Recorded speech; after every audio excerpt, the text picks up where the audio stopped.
पहले मैं ऋषिकेश आपके पास आ रही हूं। भाई, ये यूपी की राजनीति और जिस तरह से बिगुल फूंका है यहां पर असदुद्दीन ओवैसी ने,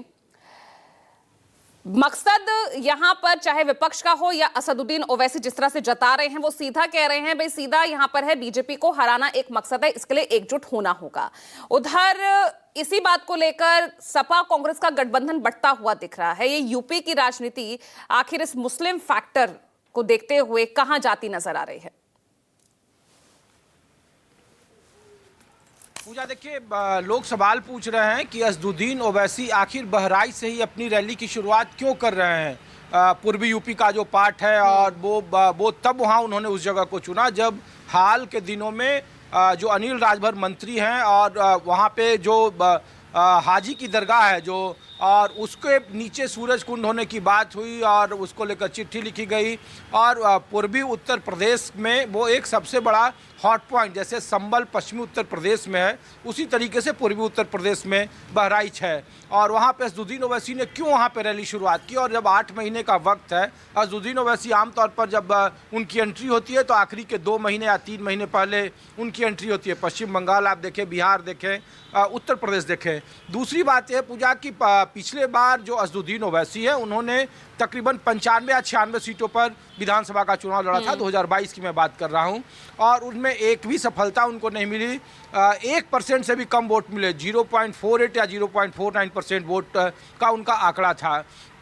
अब सवाल है कि क्या असदुद्दीन ओवैसी जो बार बार कह रहे हैं कि खुले मन से वो तैयार हैं और समान विचारधारा वाली पार्टियों के साथ वो गठबंधन करना चाहते हैं, अखिलेश यादव की तरफ भी उन्होंने संकेत दिया है, तो आखिर इतने पहले वक्त में असदुद्दीन ओवैसी ने ये पासा क्यों खेला? वो ओवैसी की कोशिश है पूजा कि वो दलित और मुस्लिम वोट बैंक को एक साथ कर सके। कितना कामयाब होते? उत्तर प्रदेश में अभी तक असदुद्दीन ओवैसी को उस तरीके की सफलता नहीं मिली जैसा अन्य राज्यों में, जैसे बिहार में सबसे ज़्यादा उन्हें सफलता मिली, खास करके सीमांचल के इलाकों में। तो एक दूसरी बात यह पूजा कि जो अखिलेश यादव जो बार बार, और जो आप देखें कि मुस्लिम वोट बैंक आप पहले ही देखें कि चाहे पश्चिमी उत्तर प्रदेश हो या पूर्वी उत्तर प्रदेश हो, यही दो ऐसा महत्वपूर्ण जगह है जो अखिलेश यादव या समाजवादी पार्टी और कांग्रेस का बड़ा गढ़ कहा जा सकता है। चाहे वो पीडीए जब लोकसभा 2024 के नतीजे देख लें या फिर 2022 के नतीजे देख लें, पश्चिमी उत्तर प्रदेश में जिस तरीके से संबल लगातार बीते 1 साल या 1.5 साल से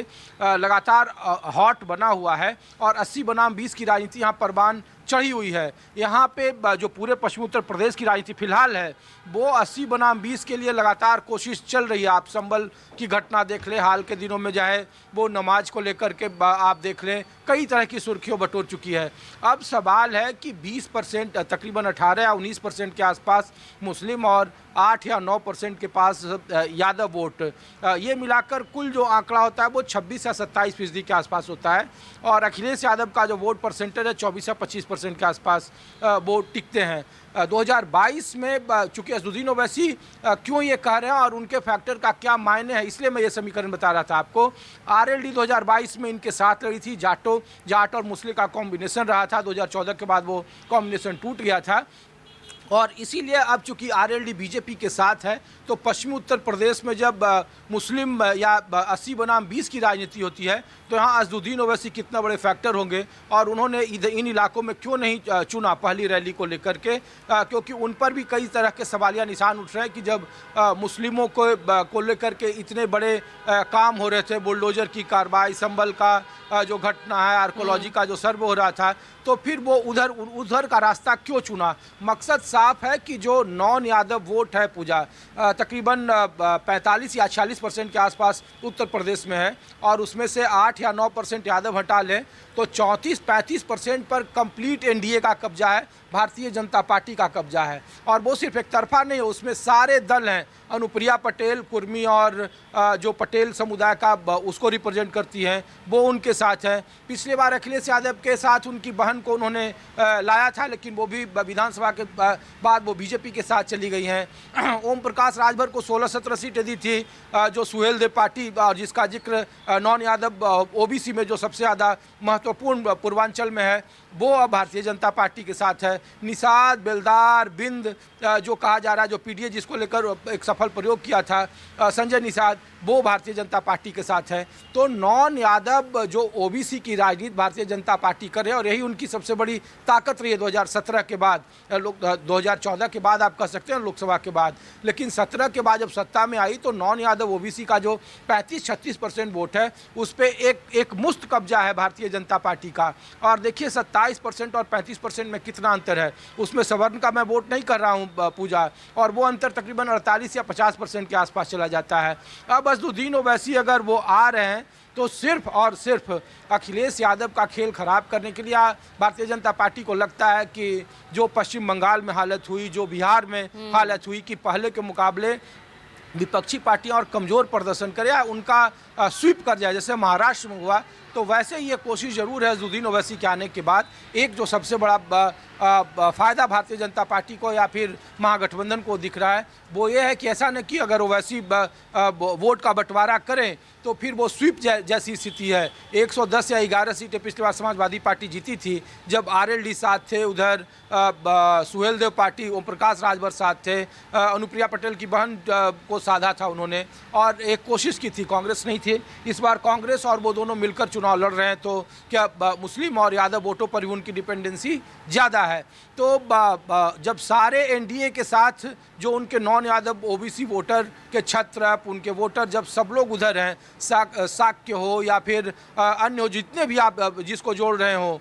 वो सारे के वोट जब एनडीए के पक्ष में हैं, तो असदुद्दीन ओवैसी सिर्फ और सिर्फ बहराइच से जब रैली उन्होंने शुरू की तो इसका मकसद यह है कि अखिलेश यादव का जो 27 या 28% वोट है, और अगर आप 6 या 7% कांग्रेस का जोड़ लें तो 35% जिसके गठबंधन की बात आ रही है, लेकिन उसमें कई सारे धड़ जैसे ओम प्रकाश राजभर निकल गए, इधर से आरएलडी निकल गई, तो वो नंबर 30 या 32% के आसपास रहती है, और कहाँ 48%, अब भी 16% का अंतर है। तो इसका मतलब साफ है कि असदुद्दीन ओवैसी वही 30 या 32% वोटों को तोड़ने में या उसमें टूट की संभावना ज़्यादा है जो पॉलिटिकल एनालिसिस कर रहे हैं। और असदुद्दीन ओवैसी कितना सफल होते हैं, मायावती 403 सीटों पर लड़ने का ऐलान कर चुकी है, क्या वो उनसे गठबंधन करते हैं? चंद्रशेखर के साथ उनका, चंद्रशेखर आज़ाद की जो पार्टी है वो अलग राज्यों में वो गठबंधन कर चुके हैं। तो ये एक छोटे छोटे एक तीसरा फ्रंट जो बाइपोलर होने की संभावना थी कि खास करके एनडीए और इंडिया के बीच में, तो उसको त्रिकोणीय बनाने में फिर नुकसान, जहाँ जहाँ विपक्षी दल में त्रिकोणीय मुकाबला होता है वहाँ Bharatiya Janata party clean sweep करती है। आप देख लीजिए जम्मू कश्मीर से लेकर हरियाणा से लेकर बिहार से लेकर बंगाल से लेकर जहाँ जहाँ त्रिकोणीय बहुकोणीय मुकाबला होता है वहाँ भारतीय जनता पार्टी और उनके